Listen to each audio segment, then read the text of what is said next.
Ang krisis na ito sa ating transportasyon, posibleng konektado rin pala sa malawakang kurakutan o katiwalian sa gobyerno. May mga programa naman kasi para mabigyan sana ng ginhawa ang mga commuter. Gaya nga ng NSCR o ng North-South Commuter Railway, pati na ang Metro Manila Subway na pinaglaanan ng pondo pero kulang pa rin daw. Inilihis kasi ang budget ng mga pangunahing infrastruktura sa tinatawag na Unprogrammed Appropriations o UA na kalaunan malaking bahagi di umano kinurakot naman. Samantalang parang nasagasaan o naantala ang mga proyektong subway pati na ang NSCR. Imbes tuloy na makinabang ang taong bayan, lalo pa silang pinahirapan. Ito po nangyari sa 2025, di ho ba? Yan yung nangyari sa tatlong budget. Inilipat yan sa unprogrammed funds. Nilagyan ng mga flood control, ghost projects. At ang nangyari dyan, double whammy ang Pilipino. Dahil nasayang na yung pera, dahil hindi na pondohan yung counterpart dun sa mga foreign assisted projects, na-delay yung project. Kaya anong nangyari, from 2028, dapat yung subway tapos na. Hong Kong na sana tayo. Ngayon, 2032. Yung PNR Elevated Rail, from 2029 dapat ang target completion magiging 2032. At ang masama, dahil sa delay, tataas ang presyo. Babayad tayo ng mga penalties, commitment fees, at yung materials and labor costs tataas. Ang tinataya, sabi ng DOTR mismo during the budget hearing, na itataas nito. 1.3 trillion tong dalawang project na to. Palamang, 20%. So about 300 billion plus yung masasayang na salapi ni Juan de la Cruz na sana kung hindi ginawa yung kagaguhan ng paglilipat ng mga importanteng proyekto sa unprogrammed appropriation, sana meron na tayong pinakikinabangan at yung 300 billion na yan na masasayang, sapat na yan para makumpleto ang lahat ng backlog sa classroom sa buong Pilipinas.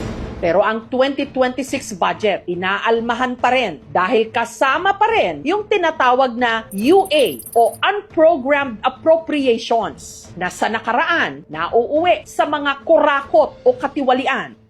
243 billion pesos ang naunang inaprobahan ng Kongreso para rito. Pero nabawasan ito ng 92.5 billion pesos matapos alisin o i-veto ng Pangulo. Gayunman, may ilan pa ring hindi pabor. Di umano, posibleng ito raw ang magtutuloy-tuloy lang ng katiwalian sa gobyerno. Meron pa akong isang nakita na item sa unprogrammed funds. Ang nanguna sa pagtutol sa UA o Unprogrammed Appropriations sa 2026 National Budget, Congressman Egay Erice.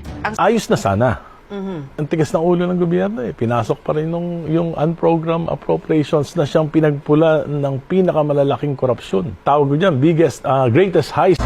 Ang UA o Unprogrammed Appropriations, tinatawag ding standby fund, nakatuon sa FAP o Foreign Assisted Projects. Mga proyektong pinautang o donasyon ng ibang bansa na may katumbas na halaga mula sa ating gobyerno. Ang Revised AFP Modernization Program at ang Risk Management Program. Ang UA, maaari lang gastusin dapat kapag may sobrang kita ang gobyerno o hindi kaya kung may siguradong papasok na pondo gaya ng loans o grants.